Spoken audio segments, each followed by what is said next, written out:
میں نے آپ کی خدمت میں سرور و سالار شہیدان راکب دوش رسول فرزند رسول حسین بن علی علیہ اعلیٰ فتح و ثنا کا یہ تاریخی جملہ بیان کیا۔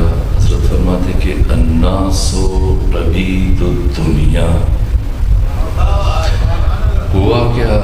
بالآخر ختمی مرتبت امام الانبیاء سید الرسل جس منبر پر، جس مسند پر برابر 10 سال مسند نشین رہے، جہاں بیٹھا کرتے تھے، 50 سال گزرنے کے بعد اسی منبر پر اسلام کا سب سے بڑا دشمن، کائنات کا غلیظ ترین، نجس ترین، پلید ترین فرد بنا میں یزید ابن معاویہ ابن ابو سفیان ابن حرب ابن امیہ اسی مسند تک پہنچنے میں کامیاب ہو گیا۔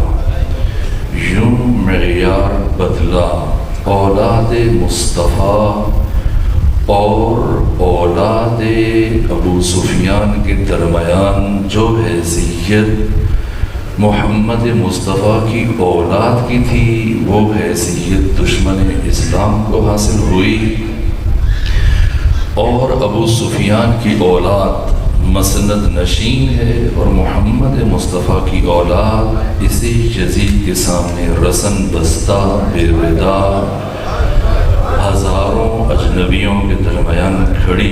یہ تاریخ کا عدیم النظیر انقلاب کیسے برپا ہوا؟ کیا دفعتاً ایسے ہوا جیسے ہمارے الیکٹرانک میڈیا پہ، سوشل میڈیا پہ نام نہاد دانشور بیٹھ کے سرعت سے ہی کہہ کے آگے بڑھ جاتے ہیں، 2 افراد کی جنگ، 2 شہزادوں کی جنگ، یزید اور حسین کی جنگ؟ نہ، بات اتنی سادہ نہیں ہے۔ یزید کیسے یزید بنا اور یزید جیسا فرد کس طرح سے مسند ختمی مرتبہ تک پہنچنے میں کامیاب ہوا، یہ امت کو بتانا ناگزیر ہے۔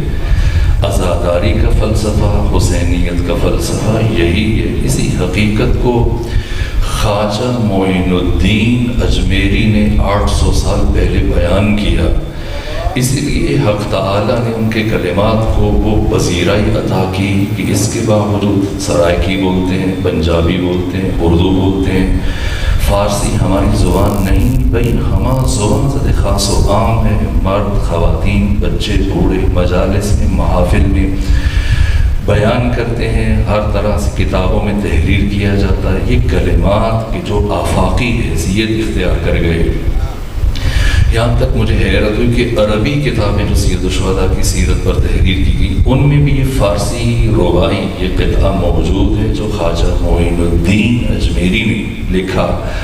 شاہ است حسین، بادشاہ است حسین، دین است حسین، دین بنا۔ یہ اضراب کرتے گئے، تدریجاً آگے بڑھتے گئے، تعلی کرتے گئے۔ پہلے شاہ کہا، پھر لفظ شاہ سید الشہداء کے لیے خواجہ معین الدین کو جچا نہیں۔ البتہ یہ وہ شاہ نہیں ہے کہ جو لکڑی کے تخت پر بیٹھتا ہے، درہم و دینار کا مالک ہوتا ہے، لوگوں کے جسموں پر حکومت کرتا ہے۔ یہ شاہی اجمیری کی نگاہ میں کبھی بھی حسین کو سجتی ہوئی معلوم نہیں ہوتی۔ حسین ابن علی وہ شاہ ہیں کہ جو لوگوں کے جسموں پر حکومت نہیں کرتے، لوگوں کے دلوں پر حکومت کرتے ہیں۔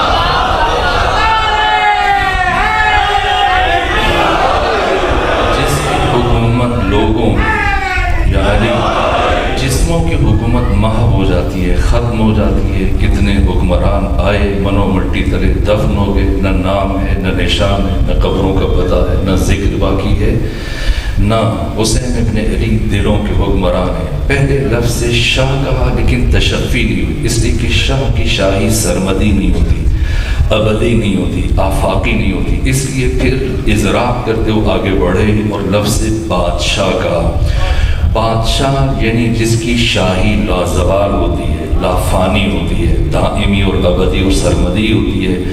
شاہ است حسین، بادشاہ است حسین. پھر شاہی کو، ملوکیت کو امامت الہیہ سے، ولایت الہیہ سے، خلافت الہیہ سے الگ کرتے ہوئے پھر بیان کیا، اس کی تشریح کی اور بیان کیا شاہ است حسین، بادشاہ است حسین، دین است حسین.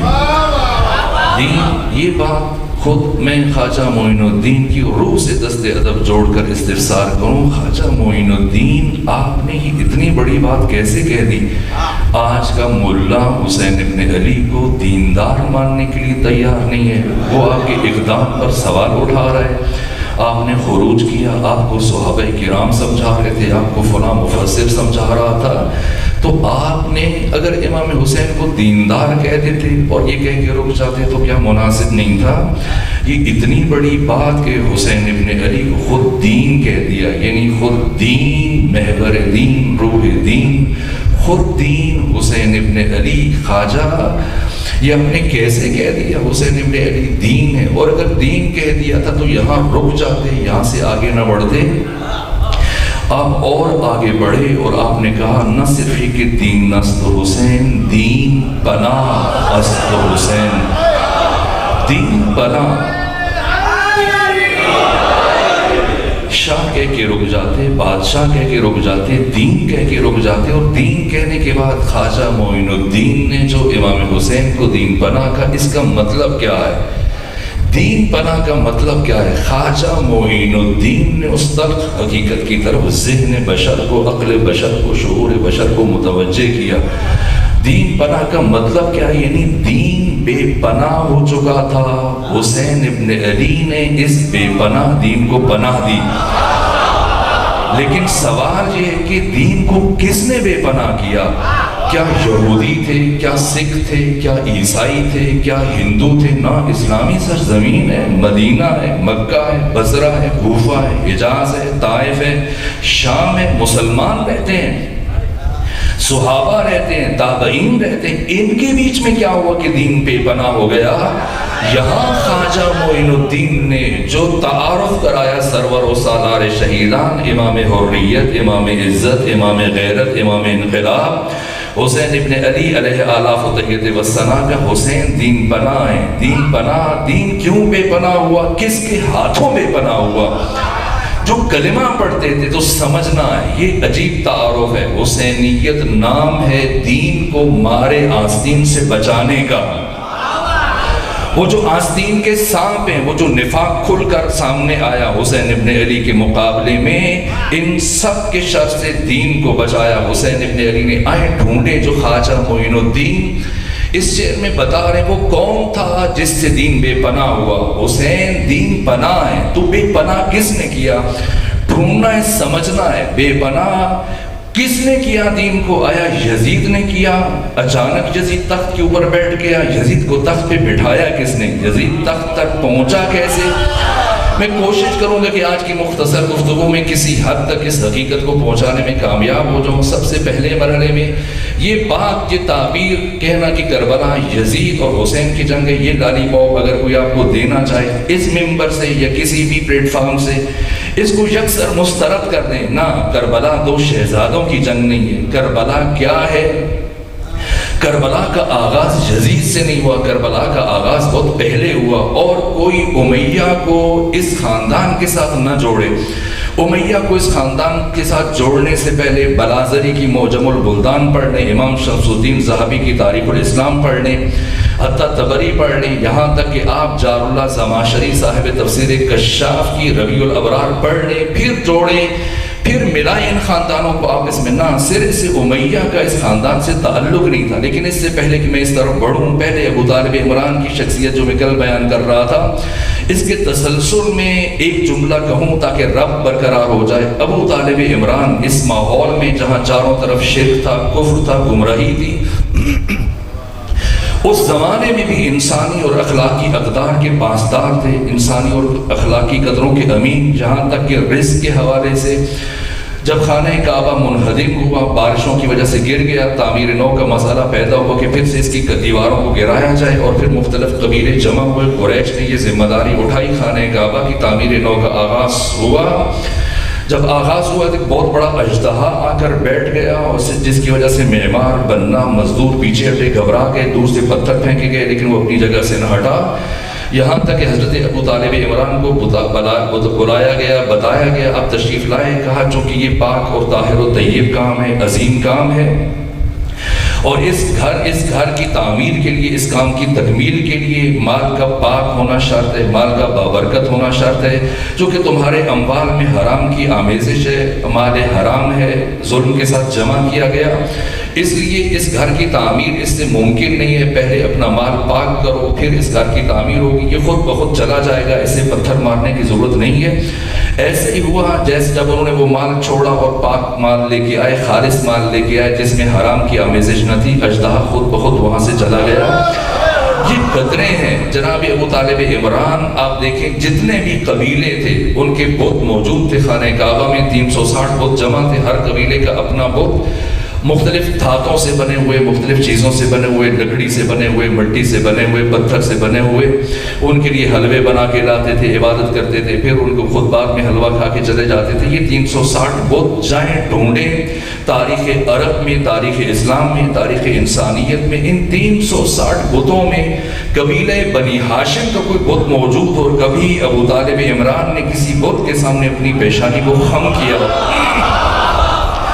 یہاں تک کہ ابن خلدون جیسے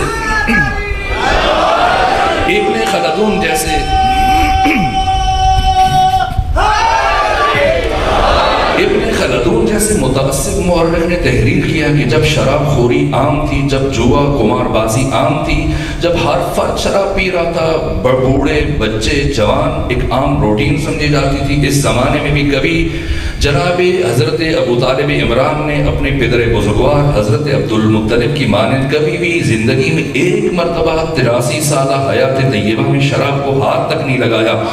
یہ کون لوگ ہوتے ہیں؟ عام فرد زمانے سے متاثر ہوتا ہے، اپنے اطراف سے، اپنے اکناف سے، اپنے ماحول سے، ارد گرد سے متاثر ہو کر ان کے رنگ میں رنگ جاتا ہے، لیکن کچھ ایسی الہی شخصیتیں ہوتی ہیں کہ بجائے زمانے کا اثر، ماحول کا اثر، محیط کا اثر قبول کریں، وہ خود زمانوں پر اثر انداز ہو جاتے ہیں، وہ محیط پر اثر انداز ہو جاتے ہیں۔ ابو طالب عمران وہ برجستہ ترین، وہ عظیم الشان شخصیت ہیں، علم میں، ادب میں، معرفت میں، بصیرت میں، انسانی اور اخلاقی قدروں میں۔ جناب ابو طالب عمران کی وہ شخصیت کے مورخین نے لکھا کہ ایک مرتبہ بہت سارے علم اور معرفت کی متلاشی، ادب کے متلاشی پہنچے احنف بن قیس کے پاس، اور اس سے کہا کہ تو جو اتنا بڑا سردار ہے، اتنا بردبار، اتنا حلیم، اتنی صفات کا حامل، یہ سرداری کے اصول تم نے کہاں سے سیکھے ہیں؟ تو اس نے کہا کہ میں نے حلیم عرب، حکیم عرب اقسم بن سیفی سے یہ سیکھے ہیں۔ وہ سب چلے گئے، وہاں سے اٹھے اقسم بن سیفی کے پاس،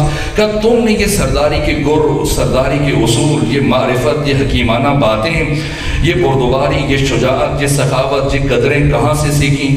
تو ان جو جملے کہے تمام تاریخوں میں موجود ہے، کہا کہ من حلیف العلم والادب سید العرب، سید العجم والعرب ابی طالب بن عبد المطلب، میں نے یہ سارے کے سارے اصول ابو طالب عمران سے سیکھے ہیں۔ ابو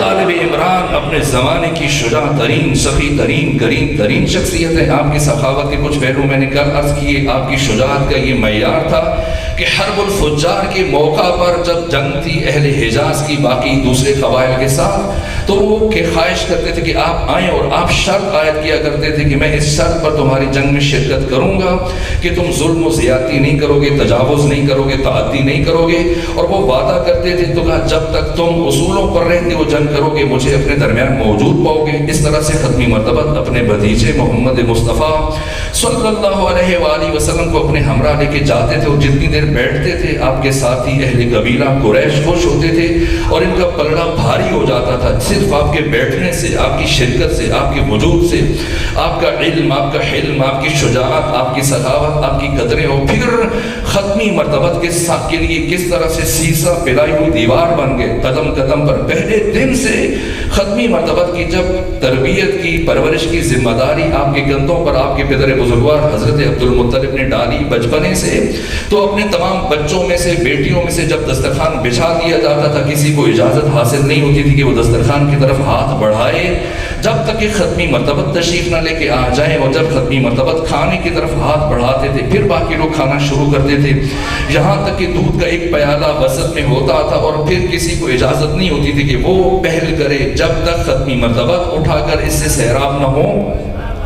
اور جیسے ہی ختمی مرتبت اس دودھ کے پیالے کو مس کرتے تھے، ایک گھونٹ لیتے تھے، تو ختمی مرتبت کے اس عمل کے بعد جناب ابو طالب عمران فرمایا کرتے تھے انک انت المبارک، بتحقیق میرا یہ بھتیجا محمد مصطفیٰ مبارک ہے، اب پیتے چلے جاؤ، سب سیراب ہوتے چلے جاؤ گے۔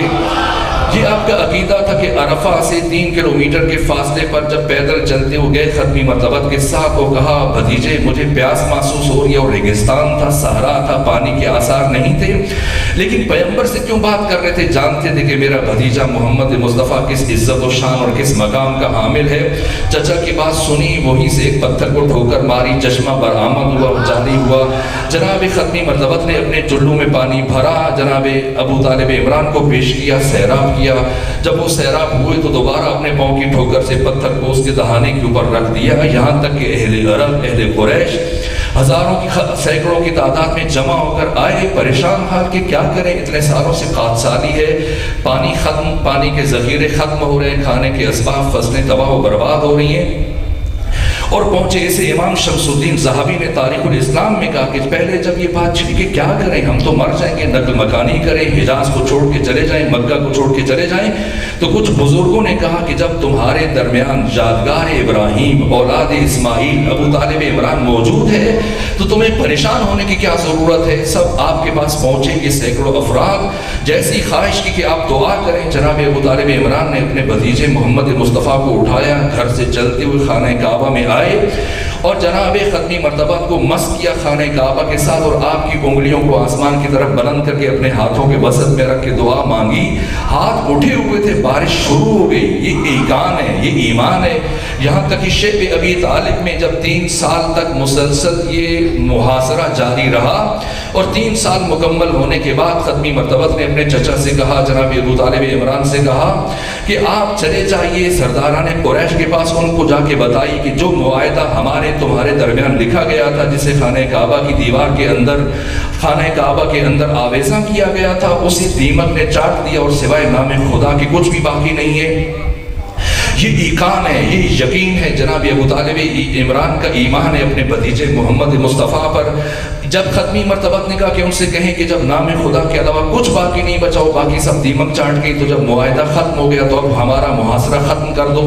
ابو طالب عمران نے پلٹ کر ختمی مرتبت سے یہ نہیں کہا کہ آپ سوچ لیجئے مبادہ ایسے نہ ہو اور مجھے دشمنوں کے سامنے شرمندہ ہونا پڑے۔ یہ ایقان، یہ یقین، یہ اطمینان ختمی مرتبت کی شخصیت پر جیسی بھتیجے سے سنا، چل کے کہا، اور ایسا ہی ہوا جب انہوں نے خانہ کعبہ کا دروازہ کھولا، تحریر اٹھائی، نام خدا کے علاوہ سب کچھ دیمک کی ساتھ سب محو ہو چکا تھا۔ اتنا ایقان اس ابو طالب عمران کے ایمان پر جسارت کی جائے جو صلح حدیبیہ کے موقع پر یوں کہے کہ مجھے آج محمد مصطفیٰ کی رسالت پر جتنا شک ہوا اس سے پہلے کبھی شک نہیں ہوا، وہ مسلمان بن جائے، اس کو سارے تمغے دے دیے جائیں، اور جس کا یقین اس سطح پہ کہ حق الیقین کی منزل پہ ہو، اس ابو طالب عمران کے ایمان کے اوپر اس طرح سے تانا زنی کی جائے، گستاخی کی جائے۔ ابو طالب عمران جو رسول اسلام کے سب سے بڑے مدافع، ان 10 سالوں میں سوچے ختمی مرتبت کو ہجرت کی ضرورت کیوں پیش نہیں ہے، اور پھر آخری 2 سال ابو طالب عمران کی رحلت کے بعد یہی مکہ ہے، ختمی مرتبت کو مکہ میں داخل ہونے کی اجازت نہیں ہے، اطراف میں پھر رہے ہیں،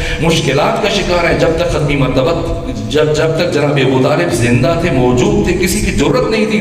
جب کافروں کے سردار جمع ہو کر آگے آتے تھے، جناب ابو طالب عمران سے مطالبہ کرتے تھے کہ اے ابو طالب اپنے بھتیجے محمد مصطفیٰ کو منع کر دیں ورنہ ہم اسے راستے سے ہٹا دیں گے، ہم محمد کو قتل کر دیں گے۔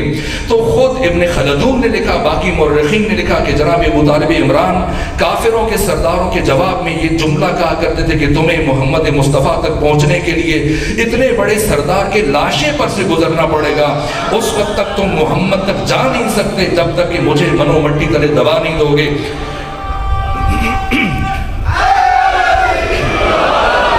یہ جناب ابو طالب عمران ہے۔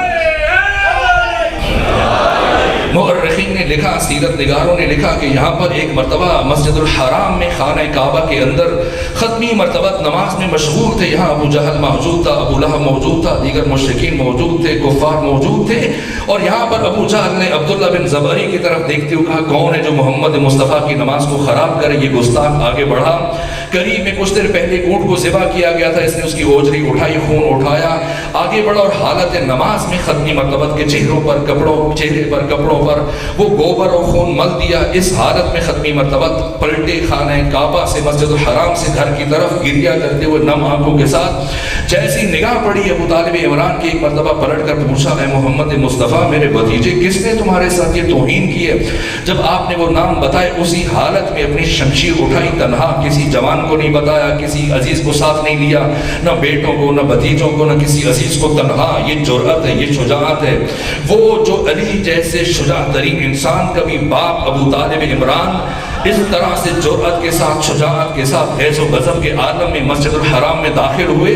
یہ سارے افراد موجود تھے، سارے سردار موجود تھے، تمسخر اڑا رہے تھے، ہنس رہے تھے، خوش ہو رہے تھے، قہقہے لگا رہے تھے کہ ہم نے محمد مصطفیٰ کو اس طرح سے نماز توڑ دی، اب جرأت نہیں ہوگی، اب دوبارہ کبھی محمد مصطفیٰ مسجد الحرام میں آ کر اس طرح سے نماز نہیں پڑھیں گے، ہمارے بتوں کی توہین نہیں کریں گے. اس عالم میں ابو طالب عمران خانہ کعبہ کے اندر داخل ہوئے، مسجد الحرام کے اندر داخل ہوئے. جیسے ہی باقی موجود افراد کی نگاہ آپ کے چہرے پر پڑی، اتنی ہیبت تھی، اتنی ابوت تھی، اتنا جلال تھا، وہ کیفیت تھی کہ سب گھبرانے لگ گئے. سب نے کوشش کی کہ دائیں بائیں کھسک جائیں، ادھر ادھر چلے جائیں، لیکن وہی مسجد الحرام کے دروازے سے داخل ہوتے ہوئے آپ نے بلند آواز سے کہا خبردار اگر کسی نے اپنی جگہ بدلی یا اپنے مقام سے ہٹا میں اس کا سر اس کے تن سے جدا کر دوں گا. پھر کہا کہ بتاؤ تم میں سے کس نے میرے بھتیجے محمد مصطفیٰ کی شان میں گستاخی کی، کس نے ان کی اہانت کی؟ سب نے اشارہ کیا عبداللہ زبری کی طرف، پھر ابو جہل کی طرف. آگے بڑھ کر وہی گوبر اٹھایا، وہی خون اٹھایا، ایک ایک کے چہرے پر ملا اور اس سے کہا آج اس پر اکتفا کر لوں، اگر آج کے بعد کسی نے جسارت کی تو اس کا سر اس کے تن پر موجود نہیں رہے گا. قدم قدم پر سایہ بن کر اس طرح سے ختمی مرتبہ کی حفاظت کی، اس طرح سے آپ کو پہلے تجارتی سفر پر بھیجا، اس طرح سے آپ کے صدقے میں عربوں کو بارش برسا کے دکھائی، اس طرح سے قریش کا مقابلہ کیا، تمام تر قبائل کا مقابلہ کیا. اس طرح سے شعب ابی طالب میں 3 سالوں میں کس طرح سے آپ کی جگہ پر اپنے بیٹوں کو، اپنے بیٹے کو سلاتے ہیں. ہر شب میں 4 بیٹے ہیں، سب سے بڑے طالب ہیں، ان سے 10 سال چھوٹے عقیل ہیں، ان سے 10 سال چھوٹے جعفر ہیں، ان سے 10 سال چھوٹے علی ہیں. 4 بیٹے 3 سال میں. کبھی ایسے نہیں ہوا کہ جناب ابو طالب عمران نے پیغمبر اکرام اسلام کا بستر بدلتے ہوئے پیغمبر کی جگہ پر طالب کو لٹا دیا ہو یا جعفر کو لٹا دیا ہو یا عقیل کو لٹایا ہو. ہمیشہ پیغمبر کو اٹھاتے تھے اپنے بستر سے، پیغمبر کی جگہ علی کو لٹا دیتے تھے، علی کی جگہ پیغمبر کو. یہ بصیرت ہے. ابو طالب عمران دنیا کو بتاتے ہیں کہ معصوم کی جگہ صرف معصوم آ سکتا ہے. اس ترتیب سے جناب ابو طالب عمران نے قدم قدم پر جناب ختمی مرتبت کی مدد کی، حمایت کی، نصرت کی، تائید کی. آپ کے لیے سیسا پھیلائی ہوئی دیوار بن کر ایک مرتبہ جبکہ آپ کافی دیر تک ختمی مرتبت آپ کو نظر نہیں آئے، پتہ نہیں چلا کہ آپ کہاں ہیں. چاروں طرف جوانوں کو پھیلا دیا، تتبو تفوت چھان پھٹک ڈھونڈنے کے بعد آئے کسی کو پتہ نہیں چل رہا تھا کہ ختمی مرتبت کہاں ہے. آپ کو یہ شک گزرا مبادا کسی دشمن نے آپ کو نقصان نہ پہنچا دیا ہو، اس لیے آپ نے اپنے تمام بنو ہاشم کے جوانوں کو جمع کیا، سب کے ہاتھوں میں ہتھیار دیے کہ خانہ کعبہ کے اندر چلے جاؤ. سارے سردار جمع ہیں، سب کی پشت پہ کھڑا ہو جائے، ایک فرد کی پشت پر ایک ایک جوان کھڑا ہو جائے. اور اگر کچھ لمحوں کے بعد جب میں ختمی مرتبت کو پیغمبر اسلام کو ڈھونڈنے کے بعد واپس پلٹوں گا، اگر میں خالی ہاتھ ہوا اور میرے ساتھ میرا بھتیجا محمد مصطفیٰ نہ ہوا تو تم جس سردار کے پیچھے کھڑے ہو اس کا سر اسی لمحے اس کے سر کے تن سے جدا کر دینا. اسی طرح سے چلے گئے اور سارے جوان سرداروں کے پیچھے ایک ایک کر کے کھڑے ہو گئے، آستینوں میں اپنے خنجر چھپائے ہوئے. یہ جوان کھڑے ہمتن حالت انتظار میں کہ جب ابو طالب عمران آئے پھر کیا فیصلہ کرنا ہے. اور آپ چاروں طرف ڈھونڈنے لگے، یہاں تک کہ اسامہ بن زید سے سامنا ہوا. کہا کہ ابھی تک مجھے میرا بھتیجا محمد مصطفیٰ نظر نہیں آیا، کہ آپ نے دیکھا ہے کہ فلاں مقام پر آپ کے بیٹے علی ابن ابی طالب کے ہمراہ نماز میں مشغول ہے، مناجات میں مصروف ہیں. سن کر تشفی نہیں ہوئی، تسلی نہیں ہوئی، اطمینان نہیں ہوا. چلتے ہوئے آگے بڑھے، خود 3 کلومیٹر کا سفر طے کر کے جب پہنچے دیکھا کہ واقعا ہاں پھر ختمی مرتبت کو اپنے ہمراہ لائے، گھر نہیں گئے. دوبارہ خانہ کعبہ کی طرف رخ کیا مسجد الحرام میں، اور ختمی مرتبت کو ہمراہ لا کر جیسے ہی داخل ہوئے سب کو خطاب کرتے ہوئے تمہیں پتا ہے یہ تمہارے پیچھے جو جوان کھڑے یہ کیوں کھڑے اور کس نے انہیں کھڑا کیا؟ کہ ابو طالب عمران ہمیں معلوم نہیں کس نے کھڑا کیا، کہ میں نے انہیں حکم دیا کہ تم سب کے پیچھے کھڑے ہو جاؤ۔ آج اگر میں خالی ہاتھ جہاں پر قدم رکھتا تو تم میں سے کسی کا سر اس کی گردن پر موجود نہ ہوتا۔ لہٰذا اگر کسی کے ذہن میں، کسی کے ذہن میں، کسی کے شعور لا شعور میں یہ خیال موجود ہے کہ وہ میرے بھتیجے محمد مصطفیٰ کو راستے سے ہٹائے گا، تو اتنا ذہن میں رکھے کہ پھر اس کا سر بھی اس کی گردن پر موجود نہیں رہے گا۔ یہ ابو طالب عمران جنہوں نے زندگی بھر ختمی مرتبت کی مدد کی، حمایت کی، نصرت کی، تائید کی، ان کے بارے میں گستاخیاں کرنا نہ۔ تاریخ کربلا کا آغاز جہاں سے ہو رہا ہے۔ اب میں جن کرداروں کو عالم باعمل سید بزرگوار کی موجودگی میں بیان کروں گا، خود آپ بھی توجہ کیجیے تاکہ سمجھ میں آ جائے بات چلی کہاں سے ہے، حسینیت اور یزیدیت کی جنگ کی اساس کیا ہے، بنیاد کیا ہے، تاکہ ہم نتائج تک پہنچے اور کچھ نتیجے حاصل کرنے میں کامیاب ہو جائیں۔ ایک صلوات بھیجیے خاندان فاطمہ۔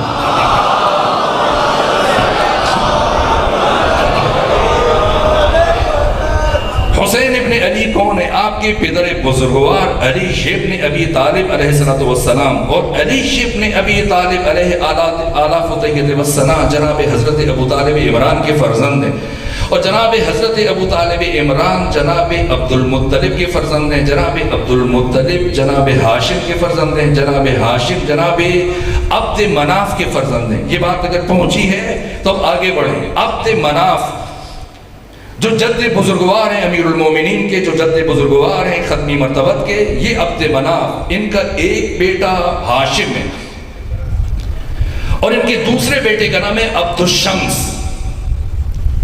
یہ عبد الشمس اور عبد مناف، عبد الشمس اور ہاشم یہ دو بھائی ہیں، اور عبد الشمس کا بیٹا ہے ربیعہ۔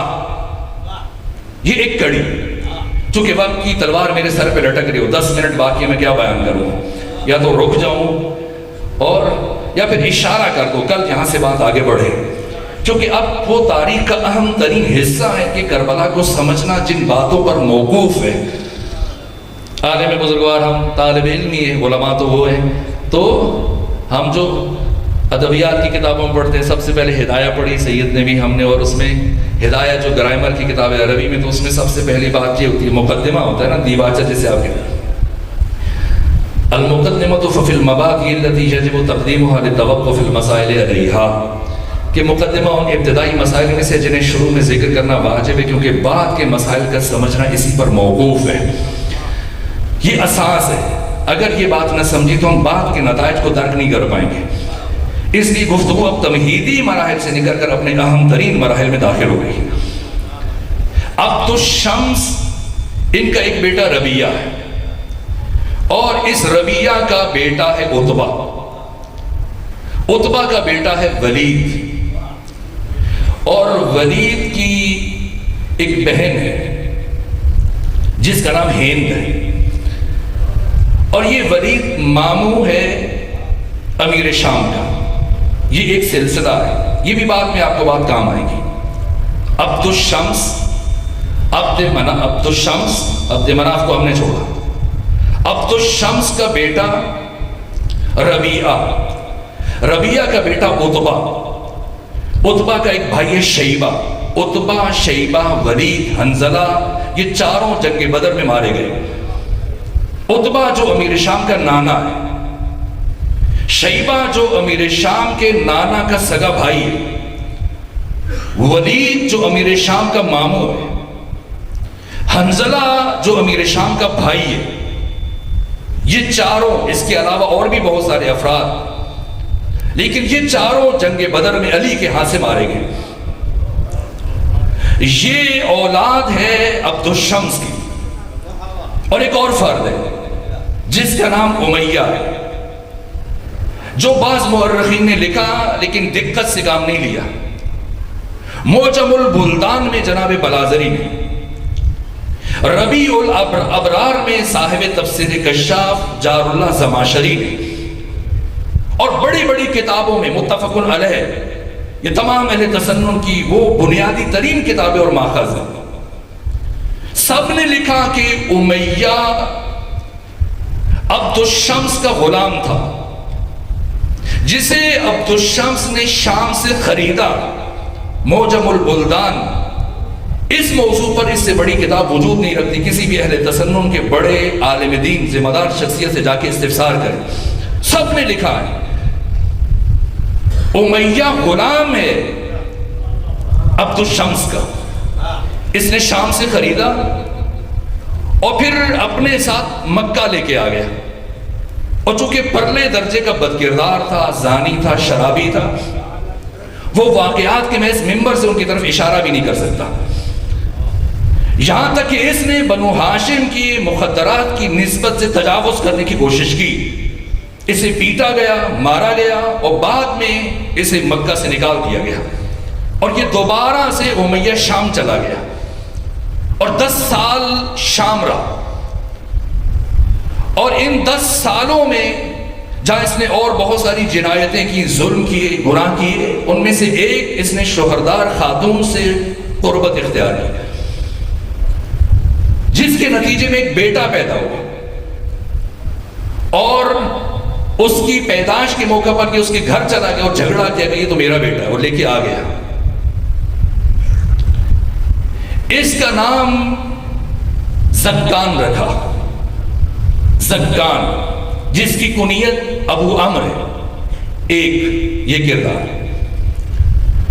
دوسرا کردار، اس کا دوسرا بیٹا پیدا ہوا جس کا نام ہے ابو العاص. تیسرا بیٹا پیدا ہوا جس کا نام رکھا اس نے حرب.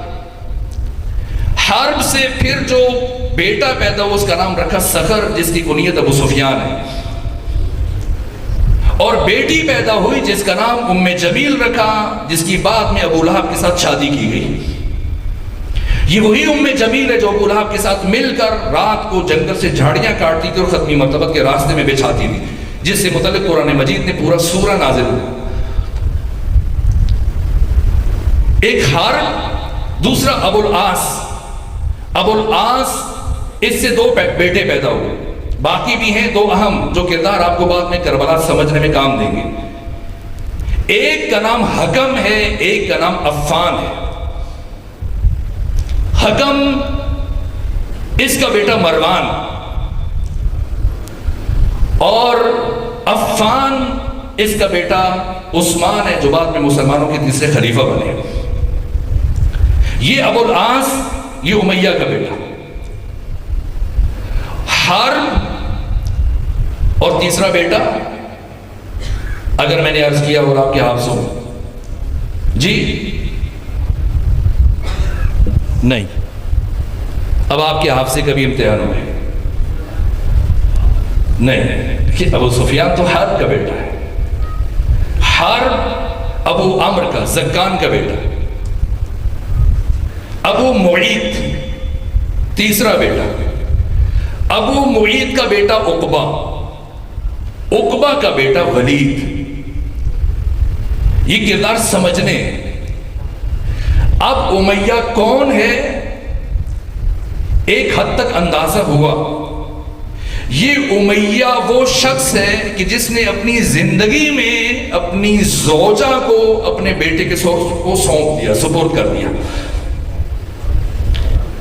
آج سوشل میڈیا پر بیٹھ کر ایک مولانا یہ بات کرتے ہیں کہ نہ، یہ تو اہل تسنن کے بڑے بڑے ذمہ دار مورخین نے لکھا کہ یزید ابن معاویہ اپنے گھر میں اپنی بہنوں کے ساتھ تجاوز کرتا تھا، تو وہ اہل سنت علماء کو منع کر رہے تھے کہ یہ بیان نہ کرو، یہ خود امیر شام کی توہین ہے کہ ان کے گھر کا یہ ماحول ہے. بات یزید سے شروع نہیں ہوئی ہے، بات شجر خبیثہ کا نقطہ آغاز امیہ، وہ کثافت جہاں سے چلی ہے، وہ کردار جہاں سے چلا ہے.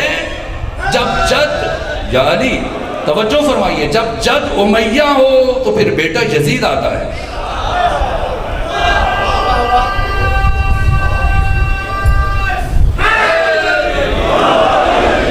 یہ کردار ہے. کون مد مقابل؟ معمولی بات ہے، ثانی زہرا کے سر سے چادر اتارنا. کوئی کافر یہ کام نہ کر سکتا. گفتگو یہی رکی، یہاں سے آگے کل بڑھ جائے گی. اور یہ تاریخ کے اہم ترین مراحل ہیں، اس لیے اب میں مزید بیان نہیں کروں گا کہ باتیں پھر تشنا اور ادھوری رہ جائیں گی. میں تشفی اور تسلی اور اطمینان سے کل یہیں سے اپنی بات شروع کروں گا. کسی عیسائی کو جرت نہیں ہوئی جہاں عیسائی چادریں تقسیم کر رہے تھے. یہ کون لوگ تھے جو مخدرات عصمت و طہارت کے سروں سے چادروں کو اتار رہے تھے؟ چلے اگر یزید کو حسین سے دشمنی تھی تو کربلا پہ جنگ ختم ہو جاتی. محمد مصطفیٰ کی بیٹیوں کو بازاروں میں کیوں لے کے آیا؟ میں اللہ کی قسم کھا کے کہتا ہوں اگر یہ 72 ان کی لاشوں کے ٹکڑے ٹکڑے ہو جاتے میدان کربلا میں، اہل تشیع صبر کر لیتے، اپنی آنکھ سے آنسو نہ بہاتے، کبھی گلیوں میں، کبھی بازاروں میں، کبھی مختلف مقامات پر جمع ہو کر آہو فغاں کی آوازیں بلند نہ کرتے اگر محمد مصطفیٰ کی بیٹیوں کو بازاروں میں نہ لایا جاتا. یہ وہ درد ہے کہ قیامت تک کوئی غیور اور باضمیر انسان اس بات کو فراموش نہ کر سکے گا. علامہ ہلی نے عمل کیا، اور جب عمل کیا زیارت ناہیہ پڑھی اور انہیں خواب میں امام زمانہ کی زیارت نصیب ہوئی تو انہوں نے امام زمانہ سے استفسار کیا، فرزند رسول یہ آپ کے کلمات ہیں کہ میں صبح اور شام خون کے آنسو بہاتا ہوں؟ کہاں ہلی یہ میرے کلمات ہیں. کہ اس لیے خون روتے ہیں کہ علی اکبر و عباس و قاسم یہ شہید ہوئے ان کی یاد میں؟ فرمایا نہ. کہ پھر اس لیے روتے ہیں کہ آپ کے جد حسین شہید ہوئے؟ فرمایا صرف اس لیے نہیں. کہ پھر خون کے آنسو کیوں بہاتے ہیں؟ کہ سنو آج اگر یہ سارے ہوتے تو یہ سب کے سب خون کے آنسو بہا رہے ہوتے.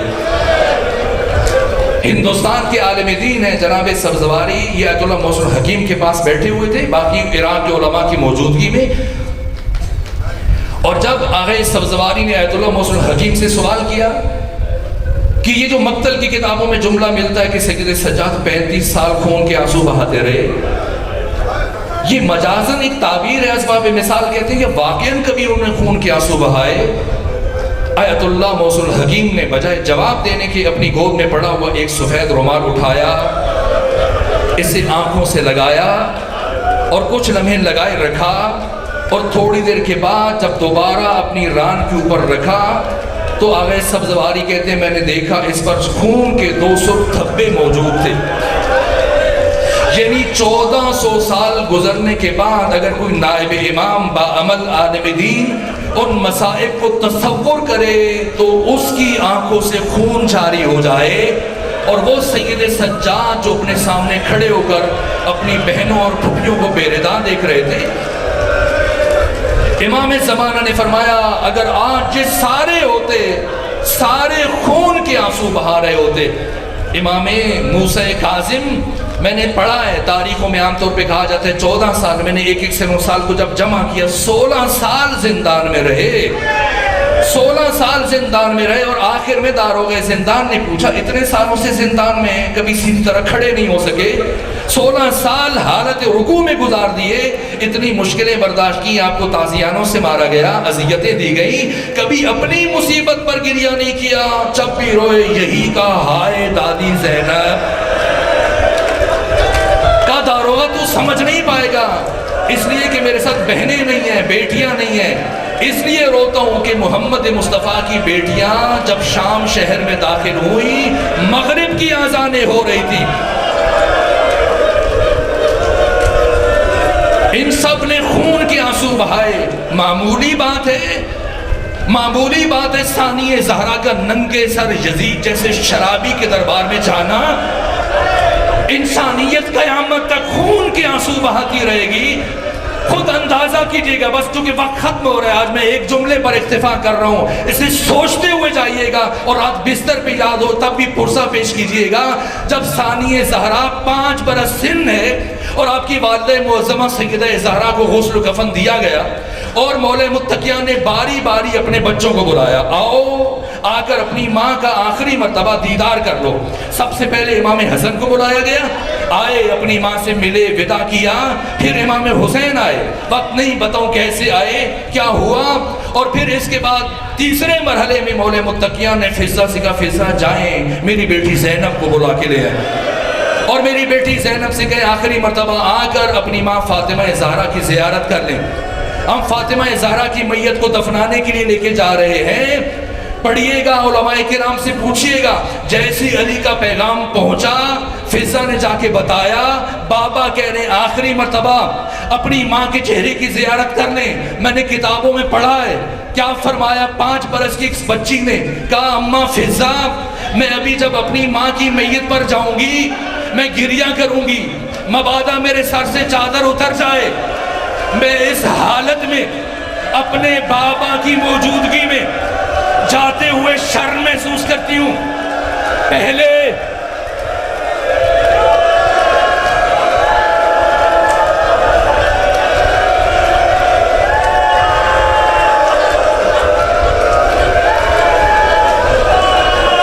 اجرکم علی اللہ، فاطمہ زہرا آپ سے راضی ہو، امام زمانہ آپ کے عشقوں کا خراج قبول کریں۔ اے فضا، اماں فضا، اماں فضا، پہلے میرے بابا سے کہیں وہ حجرے سے باہر چلے جائیں تاکہ میں اپنی ماں کی میت پر آ سکوں۔ ارے وہ بی بی جو 5 برس کی عمر میں اپنے بابا کے سامنے آتے ہوئے شرم محسوس کر رہی ہے، اللہ جانے ننگے سر یزید جیسے شرابی کے دربار میں کیسے آئی ہو۔